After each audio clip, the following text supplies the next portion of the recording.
ఒక రైతు ఉన్నాడండి. ఎకరం పొలం ఉందండి ఊరు బయట. ఆ ఎకరంలో వరి కానీ జొన్న కానీ ఇతర ధాన్యాలు వేయటం లేదండి. చెరుకు ఆ కొంతకాలం వేశాడు. చెరుకులో కూడా పెద్ద ఇది లేకపోతే ద్రాక్ష పెట్టాడండి. ద్రాక్ష పెడితే మంచి లాభాలు వస్తున్నాయండి వాడికి. అందుచేత ఎంత ఖర్చు అయినప్పటికీ బాగా దున్నిస్తాడండి. 500 రూపాయలు పెట్టి దున్నిస్తాడు వాడు ఒక ఎకరాన్ని. బాగా దున్నించి ఆ ద్రాక్ష విత్తనం దాంట్లో పెడతాడు. గుత్తులు గుత్తులు కాసి వాడికి ఎంతో ఆదా వస్తున్నదండి. వారి కుటుంబాన్ని కాకుండా ఇంకా మిగిలిపోతున్నదండి డబ్బు. అప్పుడు ఈ విధంగా జరుగుతుంటే ఏమైనా తెలుసండి, ఆ గ్రామంలో 2 పార్టీలు ఏర్పడి కొట్లాడుకున్నారండి. ఒక పార్టీలో ఈ రైతు చేరాడండి. చేరి అవతల పార్టీని కొట్టారు.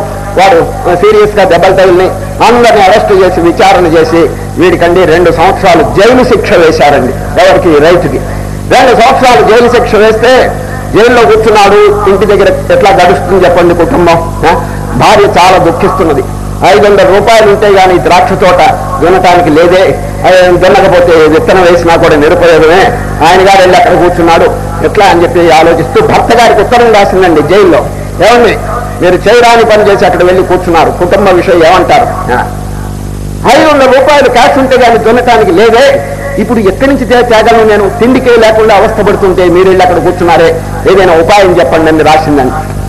భర్త గారు జైల్లోంచి జవాబు ఇచ్చాడు, అమ్మా నీవేం దిగులు పడద్దు, మన పొలానికి ఈశాన్య భాగంలో తవ్వి చూడు, ఒక బంగారపు చెంబు దాచిపెట్టాను నేను అన్నాడు. బంగారపు చెంబు అక్కడ ఈశాన్య భాగంలో దాచిపెట్టాను, అది తవ్వుకుని దాన్ని అమ్ముకుని లక్షణంగా మీ కుటుంబాన్ని అవన్నీ కూడా చక్కగా పోషించుకోండి అని చెప్పి అక్కడి నుంచి జాబు రాశాడండి. ఎవడు? భర్త.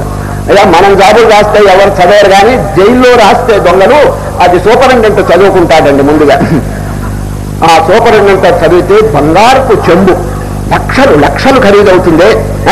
ఎక్కడి నుంచి వచ్చింది ఈ గోల్డ్? ఈ కంట్రోల్ ఉంది కదా, అది ఎక్కడి నుంచి సంపాదించాడు ఇంత బంగారం? తెలుసుకుంటే మంచిదని అసలు ఆ చెంబు ఎట్లా ఉన్నదో చూడాలని 10 మంది పోలీసు వాళ్ళు 10 మడకలంటే నాగేళ్లు తీసుకుని బయలుదేరాడండి. ఇది ఎకరం అంతానండి అడుగులోతు దున్ని పారేశాడండి. 4 సార్లు బాగా దున్నాడండి. దున్నితే బంగారపు చెంబు లేదు, పాడు లేదండి, దొరకలేదండి. ఇంకా దొరకపోతే ఏం చేస్తారు? పోలీసులు వెళ్ళిపోయినారండి. భార్య గారు జాబు రాసింది, ఏమంటే 1 పైసా ఖర్చు లేకుండా పోలీసులు దున్ని పారేశారు అన్నారు. ఆయన జవాబు ఇచ్చాడు, లక్షణంగా పైన పెట్టుకుని బతకండి అన్నాడు. బతకండి. చూడండి, వాడు జైల్లో కూర్చుని పోలీసుల చేత పనిచేయించాడు. చూడండి వాడికి ఎంత నాక్కు, ఎంత జిత్తు చూడండి వాడికి. అసలు బంగారు చెంబా పాడా ఏమీ లేదండి.